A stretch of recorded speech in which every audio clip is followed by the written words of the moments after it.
Hello and welcome to Live with Cris, an interview podcast brought to you by Howard Community College, where we can learn and grow together.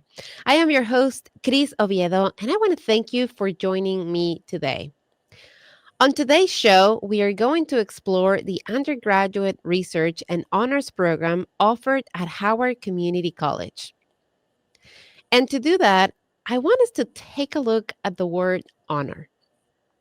If we look at this word, if we single out the word honor and we look at it as a noun, it means a variety of things, ranging from something of high respect to a rare opportunity that brings pride and pleasure, a privilege, a special distinction of proficiency, and a more specialized class or course of studies.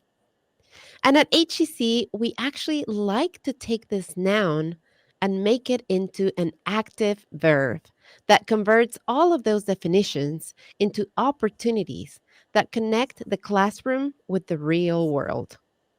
And to talk about those opportunities, I am joined this morning by Cheryl Campo. She's the Director of Honors and Undergraduate Research right here at Howard Community College.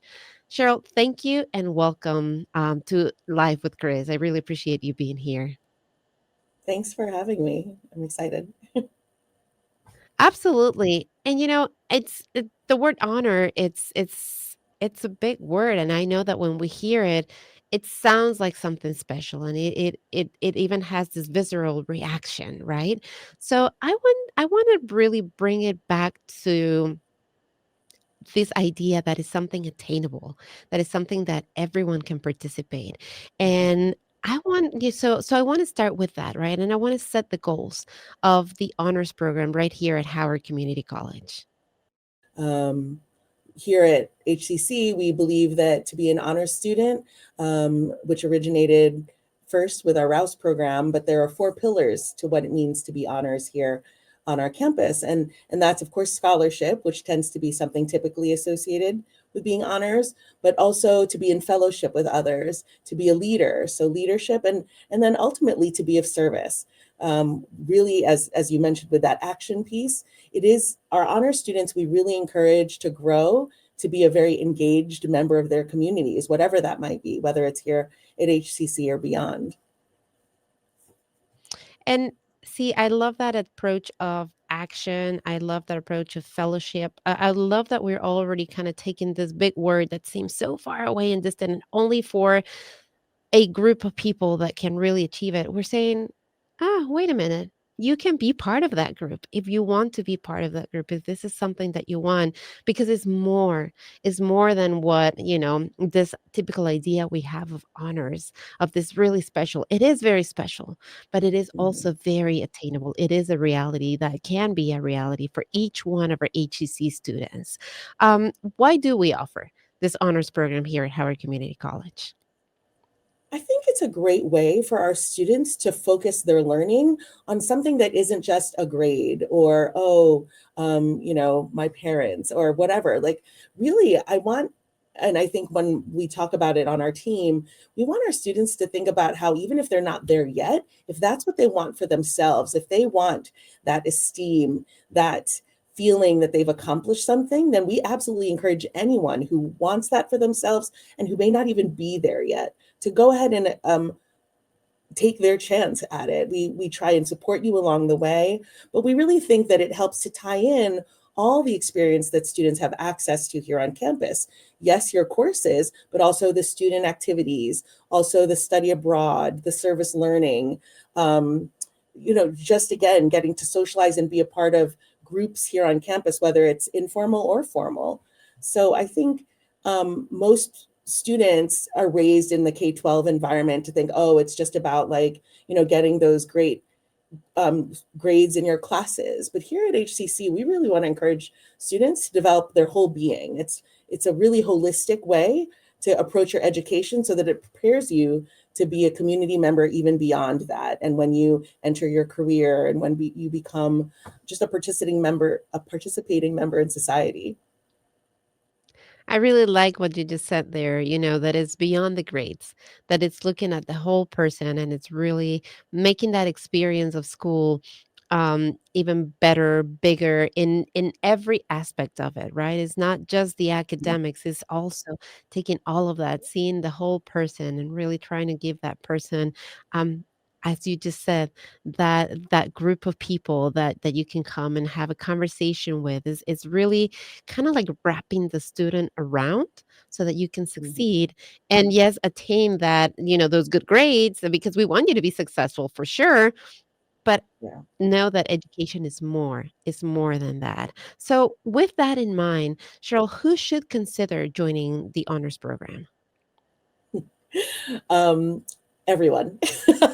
I think anyone and everyone who, like I said, sees it for themselves. And maybe you were a student who, in your K-12 experience, or even as an adult, because we certainly encourage any learner at any age to find this experience for themselves, even if you never saw yourself at that, or maybe people told you that, what, except that you really believe that that is in your heart and in your capacity. We encourage anyone to come and find us, and talk to us about what the options are.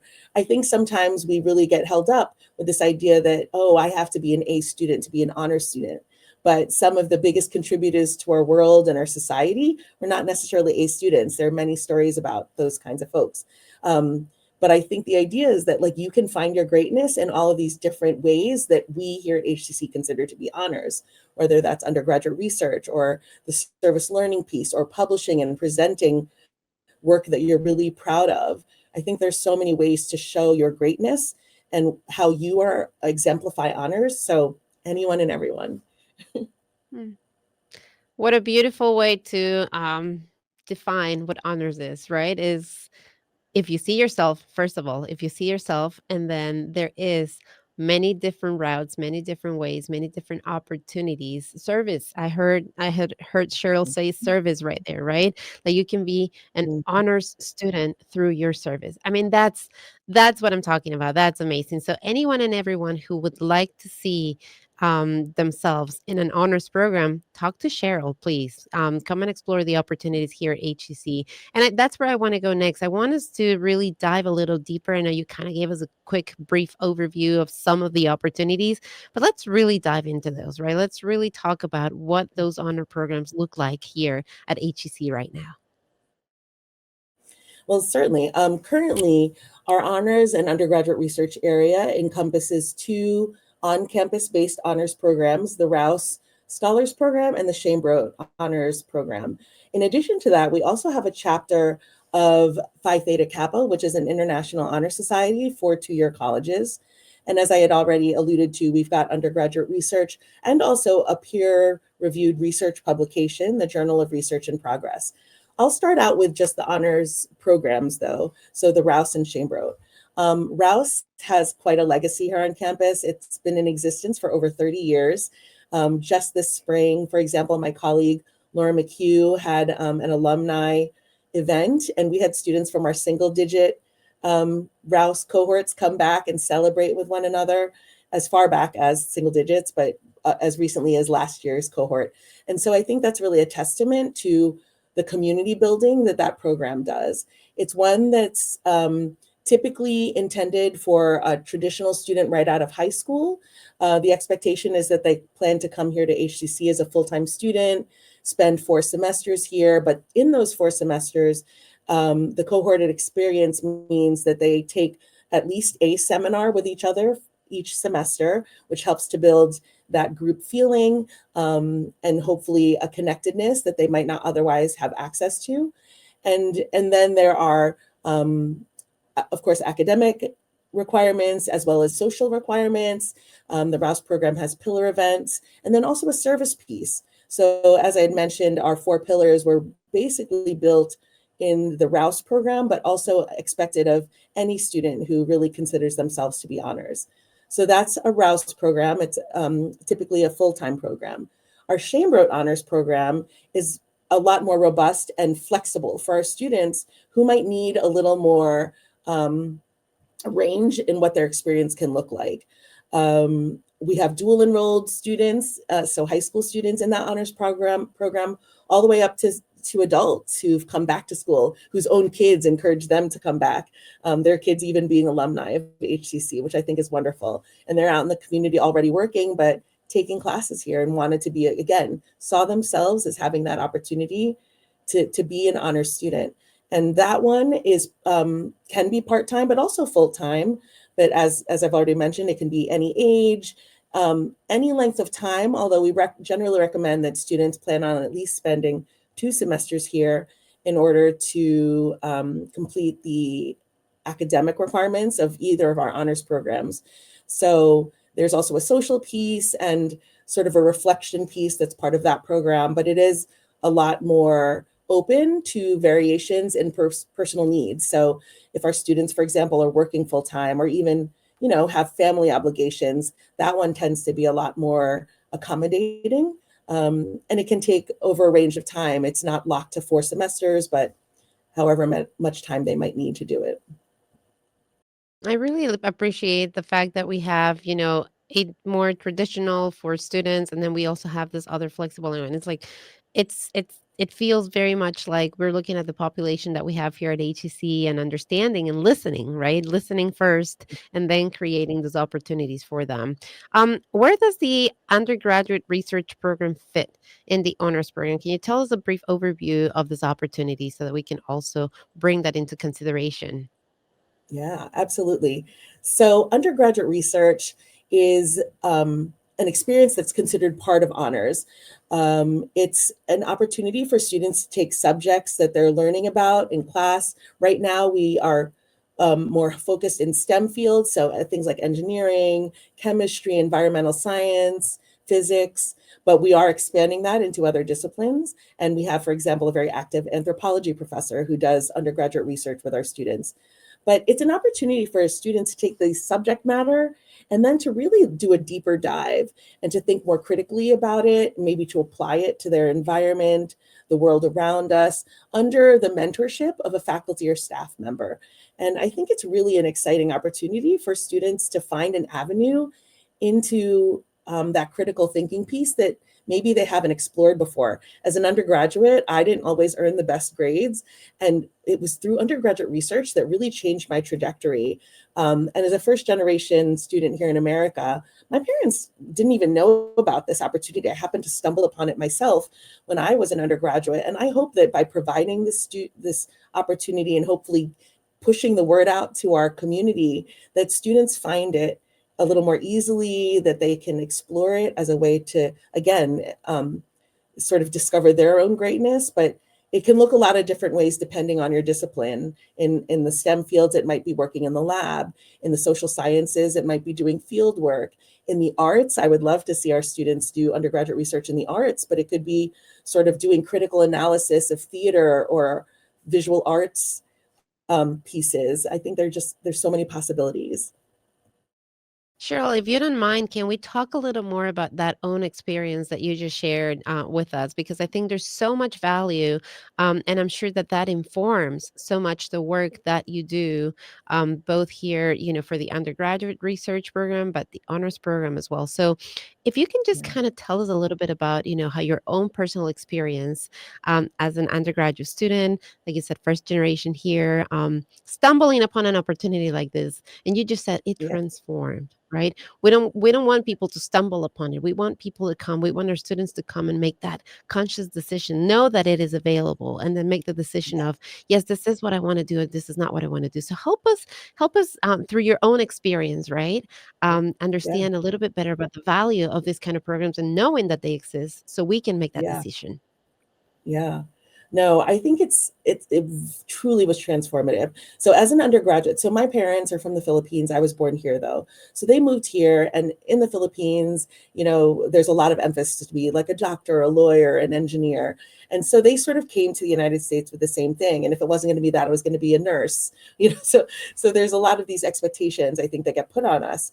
But I happen to be very lucky. I went to a big public institution in New Jersey, Rutgers, and I happened to be sitting in a chemistry class my junior year. And I don't know, a faculty member mentioned something about this notion of undergraduate research. And back in the day, we didn't have the internet yet. So what I was able to do was go to the Office of Chemistry and get this printout of all the faculty members and their research interests, or what, what it is they were interested in doing. And I literally leafed through this pamphlet like nobody's business. I mean, I was reading their profiles and studying. And it's much easier for students now. Jump on the website. I tell students all the time, you're transferring to UMBC, get on their website, look at all the faculty profiles and see if they're doing something interesting to you. But so I leafed through this pamphlet, and then I found, luckily, the one professor that was teaching my class at the time, he was looking for undergraduate students. So I went and talked to him, and he eventually told me about his postdoc, which is someone who has their PhD but is doing research in an academic setting. And he was like, yeah, I'd love for you to work on this small peptide project that I've got. It's a synthesis project. And it was so cool. And meeting with this postdoc regularly, showing up in the lab, learning these techniques was so instrumental in me getting comfortable in that space. Because that was certainly not a sphere either my parents knew about. They were business minded, like more in that sphere, not STEM at all. And so the year after, there was a new professor on campus, a very vibrant woman, Dr. Catherine Urich, and she came and talked to our senior seminar and talked about biomaterials and how she has done research in polymers to be used for implantable devices and drug delivery systems. And I was fascinated. So I went and talked to her because now I had broken the seal and I felt comfortable approaching faculty members. So I went and talked to her, and I was the first undergraduate to work in her lab. And we're still in touch today. Like, she's had quite a career, and she's really mentored me so much along the way. And I'm indebted to her. I went to my first conference to present work I had done in her lab on biodegradable polymers for drug delivery systems. I went on to get my PhD in polymers used for biomedical applications, specifically stents at the time, shape memory materials. I mean, it really, and even now, right, as I advocate for undergraduate research, and I even got to do a polymer project on here at HCC with a colleague, Mark Edelin. We have 3D printing capabilities here, and so we studied mechanical properties of them. And I know Mark continues to do wonderful work. He's doing work on prosthetics with our students and polymers. It's rich. It's so rich. And that's just one sliver, right? Like, what I learned in my PhD is you explore this very, very narrow niche and go deep and deep. But on our campus, we have all these faculty members who I think are really interested in exploring their interests with students.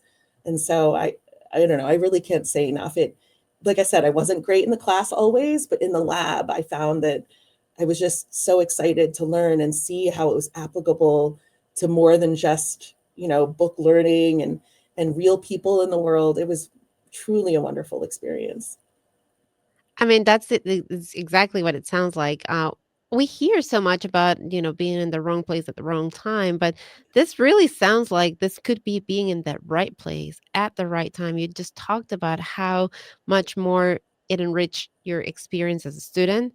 It enriched Mhm. your life, like your professional life. The fact that you are continuing to have those relationships, it allowed you to explore something that you were curious about. It allowed you to see the greatness, it sounds like, that was in you that maybe you were not seeing through the grades, right? Because as you just shared with us, your grades maybe, I wasn't the best student, not that was not my thing, but there was this passion over here that I really had, and when I was given the opportunity, I broke Mhm. that seal.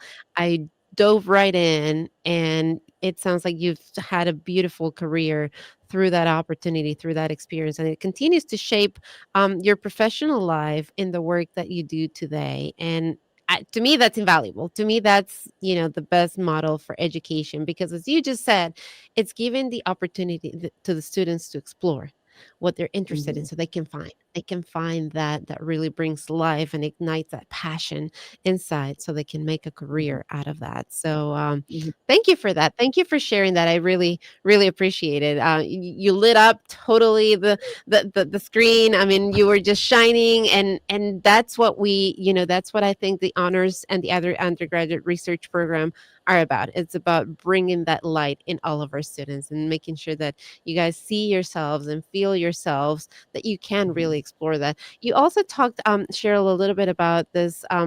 The parents, like the non-traditional students, that this is for somebody who maybe even already in the work field, but has always had this idea and this passion. Maybe this is the opportunity. Why don't you talk to those non-traditional students so that they see themselves also maybe in these opportunities? Yeah.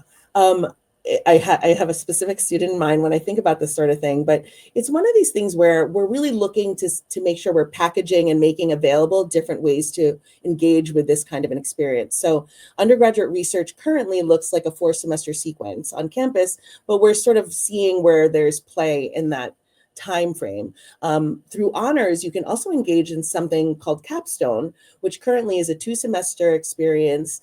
And I have this one student, for example, who's out in the workforce, working in the school system, in food service. And there's this idea that by maybe exploring the needs of Spanish-speaking students in that environment, they can develop a project that is research-oriented, more service research-oriented, which is also a focus of our Honor Society Phi Theta Kappa. But so this student is thinking about doing work where they get to develop Spanish materials, Spanish translated materials for the students in, say, the cafeterias in our county, the schools in our county, and then see what kind of effect that has on comfort levels and engagement. And that too can be a research project.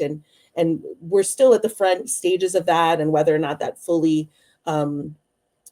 grows into something like that. But through conversation, I was able to talk with the student about how something relevant to them in their workplace could become a research project they explore through the support of us here on campus. And I think that's very personalized, right? So again, if there is a non-traditional student who's already out there working, if they do want to pursue something research-oriented, I think there are many of us here on campus that would be open to having that conversation with, like, well, how can we make it relevant to where you are right now? Wherever that is, for someone who's out in the workforce, is there some sort of synergy between what we can help do here on campus with what is meaningful to you in your workplace? And I think that, again, not the most detailed example yet, because we're at the front end of it, but that's the kind of possibility we can explore alongside our students. How exciting is that? Because you just talked about equity, you just talked about access, you just talked about the human experience, right? Just feeling welcome, just feeling inclusivity, even through that one specific project, and to know that that could even be part of this. I mean, it sounds really, really exciting, and I really encourage everybody who's listening and watching and who is part of HCC or even not part of HCC and thinking, wait a minute, that may be the way. That may be the way that I can make a difference in my workplace today through that undergraduate research program. Maybe I need to go and talk to HCC. It just sounds like it's a beautiful opportunity to really grow personally, academically, and in a holistic way, as you said earlier, Cheryl. Where can people go to find more information about the honors program at HCC and the other undergraduate student study opportunity? Sure. Right now, we're in the process of sort of streamlining, because as I meant, maybe it wasn't as clear, but we just acquired a couple of those things, the undergraduate research and JRIP in our area. And so our websites are a little bit like across our campus website. So probably the clearest way to get more information is to email us at honors@howardcc.edu. And we can certainly share whatever website or materials or literature that would be most helpful for whatever interest anyone might have. So I would say the email might be the best way, and we can certainly send links from there. And I think that's perfect because you're getting access directly to Cheryl and the team right there who are going to have that information, who are going to be able to talk to you and really understand what it is that you're trying to accomplish and direct you in the right way. So, Cheryl, thank you so much for this conversation. Before we wrap up, I just want to ask you if there's anything that I haven't asked that you want to make sure that we touch upon. Again, I think I just want to say that honors to us is for all. It's for any student that may not even be there yet, but wants to discover it for themselves. We have many opportunities to develop that through the undergraduate research, through Capstone, through our Honors in Action project, through Phi Theta Kappa, where our students go out into the community. For Capstone, we have students who are doing community engaged scholarship. There's so many ways to develop those pieces of you that you want to share out with the world. And I think, again, with the ultimate goal of creating a stronger community once our students leave our campus community. We all want our human beings to be fully developed and holistically cared for, and we really think that we can help with that in honors. Thank you, Cheryl. Thank you, everybody. And until next time, I am Cris Oviedo.